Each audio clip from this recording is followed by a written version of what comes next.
Now, I know there are a great many people who are upset that Proposition 8 passed, and I am not happy. As some of you know who regularly watch my channel, I made 2 videos to show primarily how those persons who wanted Prop 8 to pass did so for reasons that are hateful. But it's with us. But something else that's bothering me, and that's the statistic that of those who voted in favor of Prop 8, among African Americans, 70% of African Americans voted to pass Proposition 8. And some people may be wondering, well, why is that? Or African Americans homophobic? No, I don't think that's the case.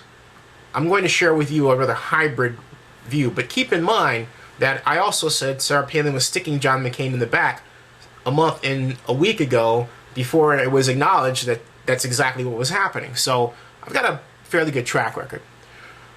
Here's the problem. People who are proponents of killing Proposition 8 who are gay say it's just like African Americans in the Civil Rights Movement. But speaking for myself as a black person, I disagree with that. If you see me coming down the street, you know one way or another how you're going to respond to me because I'm black and because I'm male.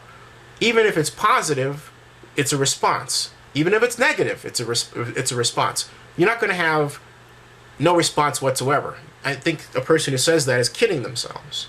But you can't tell if a person is gay, or you can't tell if a person is lesbian. I remember I was talking to a friend of mine about this, or a related issue about 3 years ago, and she said that in passing, I can tell that this woman is lesbian. I said, hi, how? And she said, well, she's wearing carrier pants. Now, I have no idea what carrier pants are. Do you?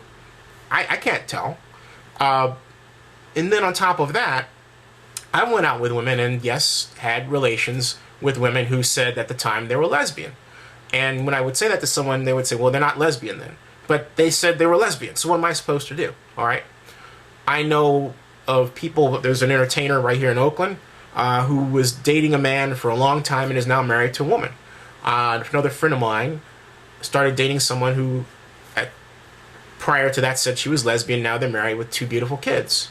So the point that I'm making is that it's very easy for a person to get confused regarding the signal that's put out.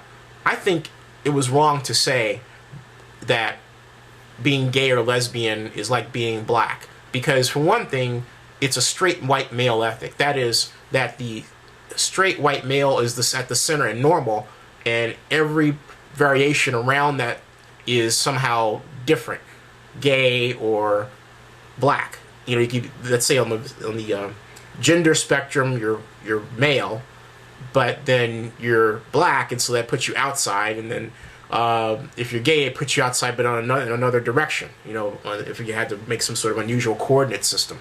The bottom line is that no one wants to be thought of as outside normal. And I can't change my color. But there are people, I have to say this, who can be in the closet. That's where the whole term came from, being in the closet. They could hide being gay or hide being lesbian. But you can't hide being black. You can't hide it. So I think that's really where the campaign went wrong. Okay, what should the campaign have done? Simple. Look, a person has the right to make their choices in life. That's it. That is your civil right. It shouldn't be tied to the civil rights issues or race issues of the past. That was the wrong way to go. That was the wrong way to go. But now it's upon us. It has to be defeated, and I think it will be. But if someone asked me what the strategy should have been, I would have said, don't go for the racial civil rights strategy or racial civil rights argument, because it's very insulting to people, to be honest with you, to imply to them that somehow they're not normal because they're not white. And that's the message that has been sent out by the No on 8 proponents.